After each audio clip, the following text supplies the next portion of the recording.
नमस्कार दोस्तों, हमारे इस चैनल में आपका हार्दिक अभिनंदन है। आज हम आपको एक कहानी सुनाने जा रहे हैं जो कि कार्तिक स्नान से महत्व रखती है। वह दो बहुओं की कहानी है।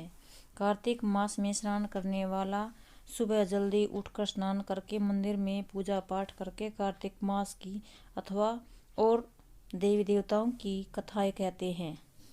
कथा शुरू करते हैं। एक बार की बात है, एक बूढ़ा आदमी था। उसकी दो बहुएं थी। ससुर जी का काम दोनों बहुएं मिलजुल कर करती थी।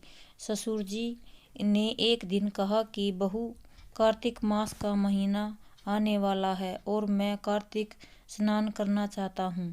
ऐसा सुनते ही बड़ी बहू ने तो तुरंत मना कर दिया। आप कार्तिक स्नान करेंगे तो घर का काम, दिवाली की सफाई, घर को गोबर से लीपना, गायों को चारा डालना, आपके नहाने की व्यवस्था करना, रोटी देना, फलाहार देना, ये सब तो मुझसे नहीं हो पाएगा।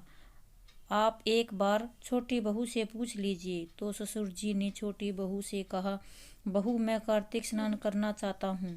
छोटी बहू थोड़ी सीधी थी तो उसने कहा, ठीक है पिताजी, आप मुझे बताएं कि मुझे क्या क्या करना होगा। तो ससुर जी ने कहा कि ज़्यादा कुछ नहीं, रोज़ मेरे नहाने की व्यवस्था करना, पानी भर कर रख देना, मेरी धोती को धोकर सुखा देना, दोपहर का खाना बना देना। छोटी बहू रोज़ सुबह 5 बजे उठकर कुएं से पानी भर कर लाती थी, जिससे ससुर जी उसे स्नान कर लेते और उनकी धोती को धोकर डाल देती थी। दोपहर में गरम गरम खाना बनाकर खिला देती थी। धोती जो धोकर सुखाती थी उससे गिरने वाली बूंदें गिरती वह मोती के रूप में इकट्ठा हो जाती और रोज वह झाड़ू से इकट्ठा करके ढेर लगा देती। क्योंकि छोटी बहू बहुत सीधी सादी थी, इसलिए उसको समझ नहीं आ सका था कि ये हीरे मोती है, ये क्या है।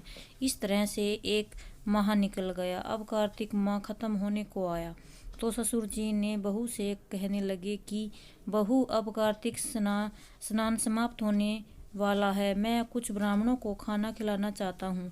तो बहू बोली, ठीक है पिताजी, आप कितने ब्राह्मणों को खाना खिलाना चाहते हैं, मैं खाना बना दूंगी। उसने ससुर जी ने कहा कि मैं 5 ब्राह्मणों को खाना खिलाना चाहता हूँ, उनको आमंत्रण देना चाहता हूँ।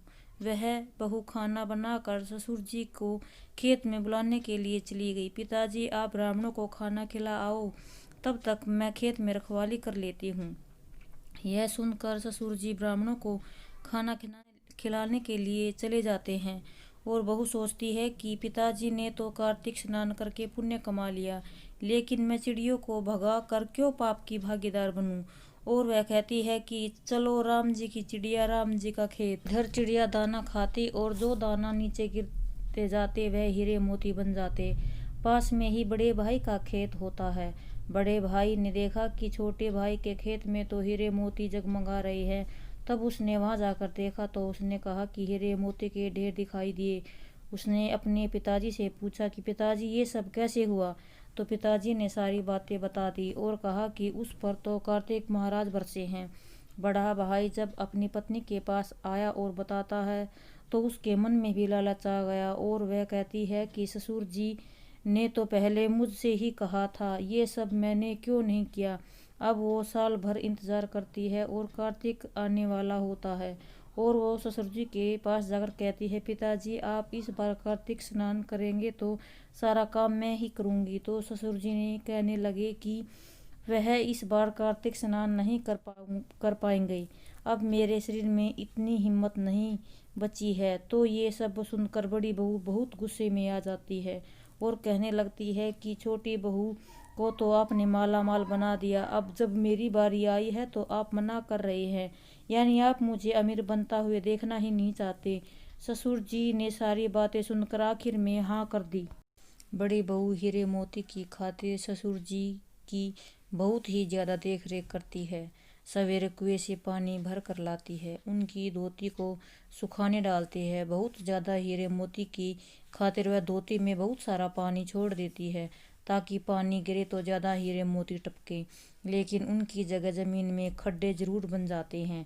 इधर महीना खत्म होने को आया होता है, लेकिन अब तक उसे कोई भी हीरे मोती नहीं मिली। अब महीना खत्म होते होते उसने ससुर जी से कहा कि कार्तिक मास खत्म होने को आया तो मैंने एक ब्राह्मण को न्योता दे दिया है और जल्दी से खाना बनाकर वह भी रख दिया है।